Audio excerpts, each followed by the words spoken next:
to really be able to take hold of this as much as possible. I wrote a book called Fatherhood. Reverend Sharpton is in it, Alan Houston is in it. Have a lot of men from all walks of life really to say positive things and inspire young people. And what I've seen is, no matter if you have a father at your home or not, you have to learn how to survive in a society that is designed for you to fail. And that's the message that we have to understand, that we have to tell our young people. We have to prepare them to be at war. The worst kind of war to be in is a war when you don't even know you're at war. You know what I mean? The other side knows that you're at war, but you don't know. So we got to tell our young people, listen, you ain't got no time for no foolishness.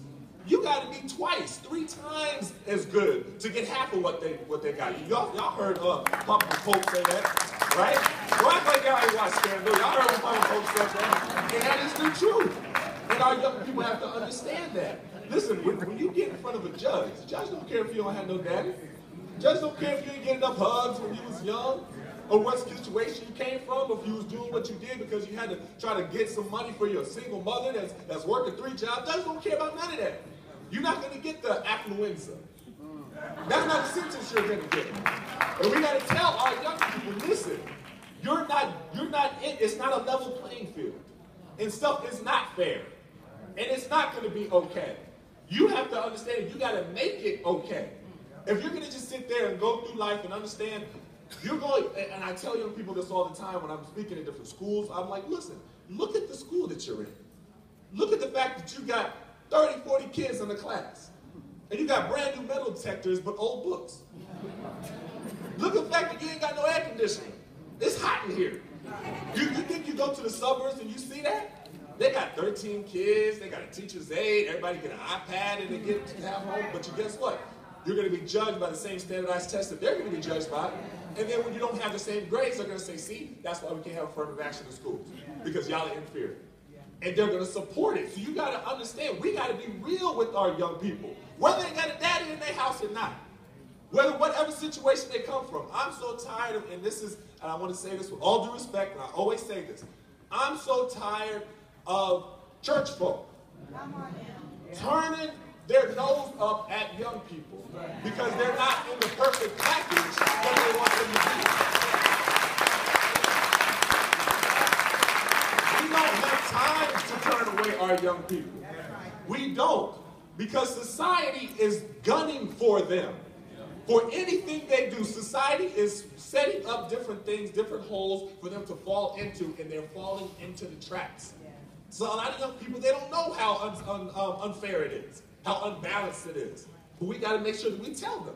We can't keep turning on those words so much about, young people dress a little bit different. I'm getting a little older now, so some of the young talk like, goodness gracious, what they got on. But I'm not worried about that enough to turn away from them.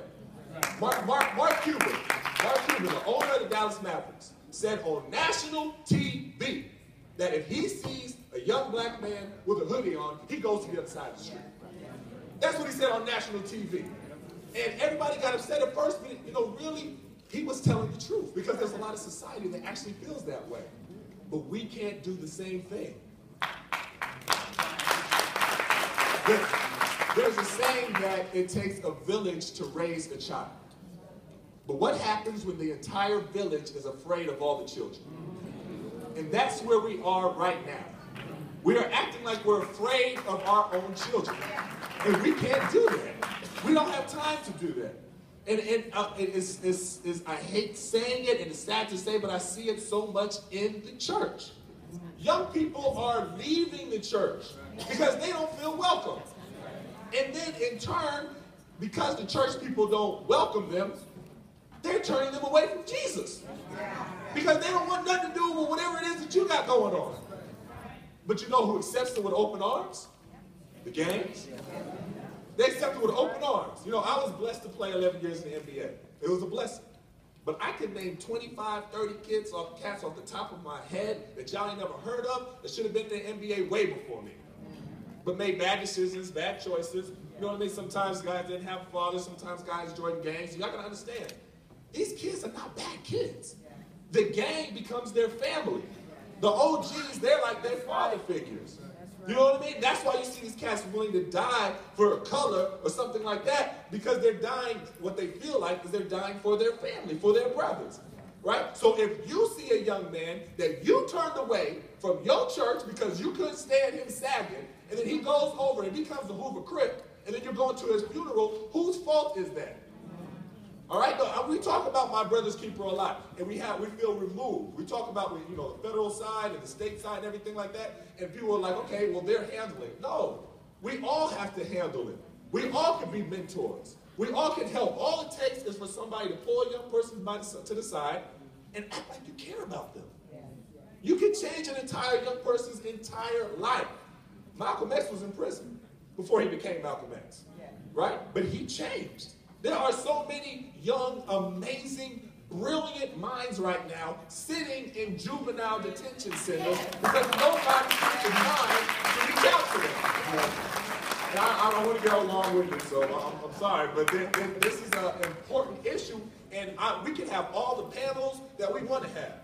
We can have all the talks and all the discussions of what's wrong with young people and what we need to do, but if when we leave this, we leave right here, and nobody puts their arm around a young person, if everybody's going to walk across the street like Mark Cuban, if everybody's going to turn up their nose because they don't like the young people's hair or the makeup that you wear, it's so interesting because none of y'all parents like the way y'all dressed either when y'all were young. That's the truth. But we just forget. So if we leave this building and do the same things, we're just going to keep losing our young people at an amazing rate, at an alarming rate. And the people that Reverend Sharpton goes and argues with on Fox News, you're going to say, see, that's the reason. That's why they're doing it. And they love to do it. They don't care about us. They will demonize our young people every single chance they get. And young people see that, but we can't demonize them as well. See, I expect that from Fox News. You know what I mean? I expect, and I have to watch Fox News a lot because, Malcolm said that you have to know the ways of your enemy before you call them your enemy. You know what I mean? So I like to watch them and see how they interpret Ferguson, how they interpret the Mike Brown situation, how they interpret Trayvon Martin. And we're told constantly that they are against us. It's very clear. But what hurts is when I see us taking on that same philosophy. And that's something that we can't have. So I want to applaud the work that you're doing. I'm going to continue to support you, and that's why it's so important. Etan.